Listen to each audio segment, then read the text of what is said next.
Did you guys really need another reason not to live or move to the state of California? But first, go check out my friends Midwest Gunworks at midwestgunworks.com. Look, these guys offer a full slate of gunsmithing as well as key merchandise, firearms, accessories, ammunition. There's tons of stuff over there. Again, MidwestGunworks.com. This place is a bit of a hidden gem, and I think you're going to find a lot of stuff there that you have the need for, and you're going to find the availability of it a little bit better than you might find in some other areas. Again, go to MidwestGunworks.com. Check them out and tell them I sent you. A Los Angeles homeowner who used a firearm to fend off apparent would-be robbers at his home said his concealed carry permit was taken away just days after the residential shootout. LA criminals came to my home, pointing guns at my chest. After successfully defending my home and my family and my 5-month-old child, California is now deciding to suspend my Second Amendment. It was a quiet evening, and as I was coming home from the gym, when 2 armed men, masked, hopped over the wall, ran down on me with guns, and the most terrifying part was, my wife and my 5-month-old baby were on the other side of that door. In an effort to protect my family, I drew my gun and returned gunfire. As a result of that night, the California government has temporarily suspended my ability to concealed carry. This is an attempt to make me vulnerable at a time that is critical that I maintain my ability to protect my family. They'd rather leave me out there to dry and let my family become a statistic. My situation is unique because it happened at my front door, all on camera. Now, everybody saw this video when it came out. You kind of wonder, what's the real backstory here? It would appear that these guys had been breaking into a lot of the neighborhood homes. The criminals I'm talking about had been breaking into a lot of the neighborhood homes. In fact, back in June, this very guy's own home was burglarized. I think another time they attempted to break into it. And as early as the day before this shooting took place, his neighbor got robbed.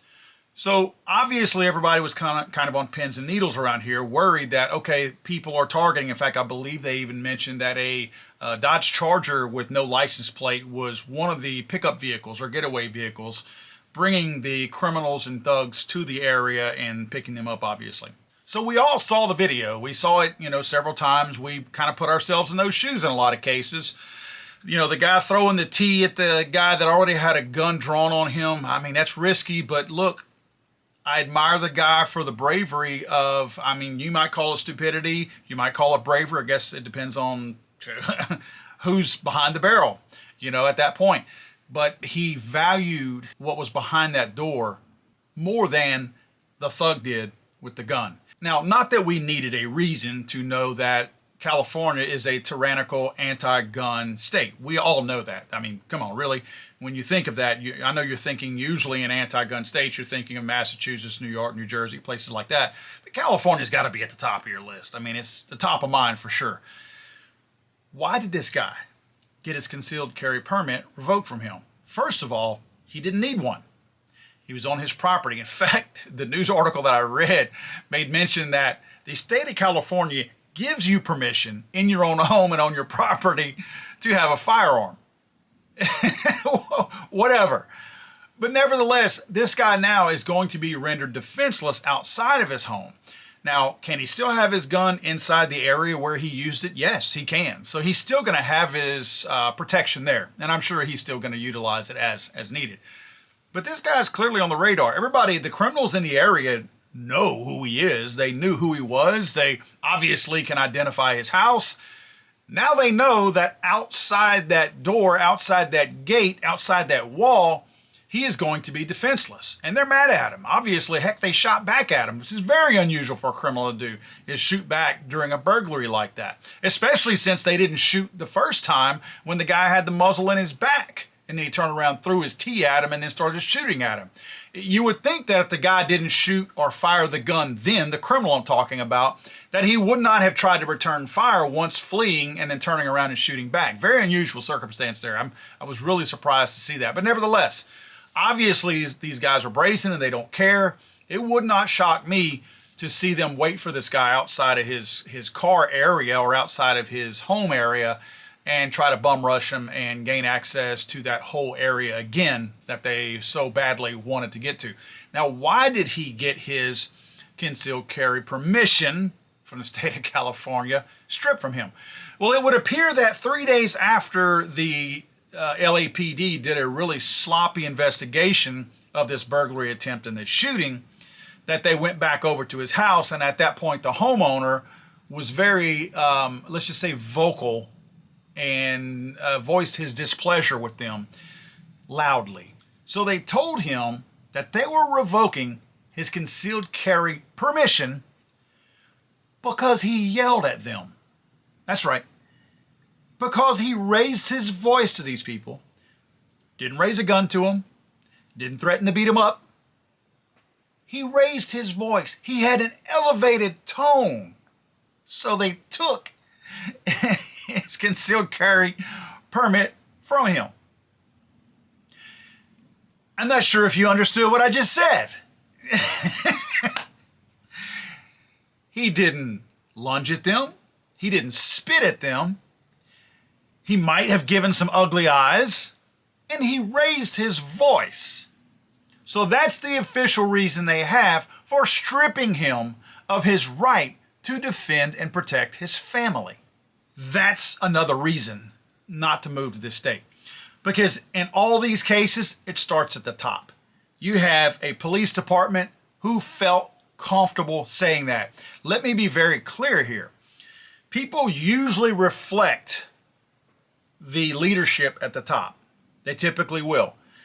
If this law enforcement officer felt brave enough and cocky enough and confident enough to tell somebody a stupid reason like you raised your voice so we retaliated and did this, knowing that that's not a good enough reason, he knows that he's not going to get in trouble. Maybe he gets in trouble for saying it out loud, saying the part that they're all thinking out loud, or the things that they say behind closed doors out loud. But he's not going to get in trouble because he knows this starts at the top. The police chief, no doubt the police chief is easy. This is the kind of stuff that he condones. The law enforcement officers are the ones with the muscle in the area. They make the rules. If the homeowners don't like it, probably tell them to move. And why does the police chief feel so brave about that? Because the mayor and the district attorney in those areas and the governor, and if you want to go even further, the President of the United States would all back this guy up. Remember, we're talking about an anti-gun president, governor, mayor, DA, and trickling all the way down to the law enforcement officers themselves that are not in favor of this guy having a gun. And this is their way to get back at him and have some kind of a technicality. I'm sure there's some kind of legal BS over there in California where if you speak abruptly to an officer, they can do whatever. I'm sure there's some stupid rule that allows them to do that. But nevertheless, it's pettiness. It's retaliation. That's all the reason why they did this. Somebody critiqued them on doing a poor job. They didn't like it and they retaliated, and they're leaving this man and his family defenseless in the meantime. Friends, I can't stress enough how important it is for us not to roll our eyes when we see things happening in California. Seriously. Because in so many ways, not just laws, in so many ways, California is where things come, like new products. I work in an industry that has technical stuff. And typically speaking, if a product originates in California, if it makes its way all the way over to the Midwest or even the Texas area, it's probably here to stay, but they originate in California. A lot of other things do too, as well as laws, copycat laws across this whole nation. So when California gets away with something, the rest of the country sees it and they copy it in many cases. Not everybody does, obviously, but all these Democrat enclaves do. So when they see this, they're going to see this law enforcement officer taking this guy's rights from him. Gets away with it. Police chief does nothing. Mayor does nothing. Governor does nothing. And of course, the president's not. Wake him up. You know what I mean? So all these people get away with it. You got these other people in Baltimore, Detroit, New Orleans, Baton Rouge. They're sitting back there looking at this and going, wow, that was easy. That guy talked ugly and hurt some feelings with the police department. And they took his rights from him. It's that easy? Don't think this can't happen to you. When we see things happening like this in all of these nutbag areas like California, Massachusetts, Oregon, and all that, we should be equally vocal. Those people in those areas, in many cases, I know I hear it a lot, and it's unfair for people to say this, why don't you just move? Man, that's real easy to say. It's not like people who have families, jobs, things like that already established can just up and move. I feel for a lot of my friends over in California. I have a lot of followers in California and some friends in California.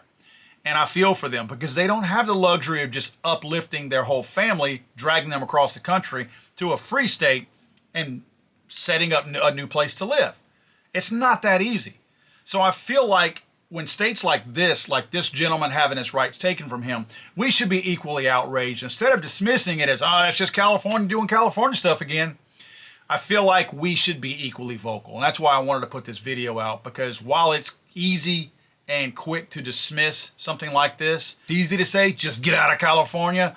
I don't think it's that easy, because this guy does not strike me as the kind of person that lives in California because he likes their anti-gun laws. God save the Queen, man. I'm sorry, I thought this was America.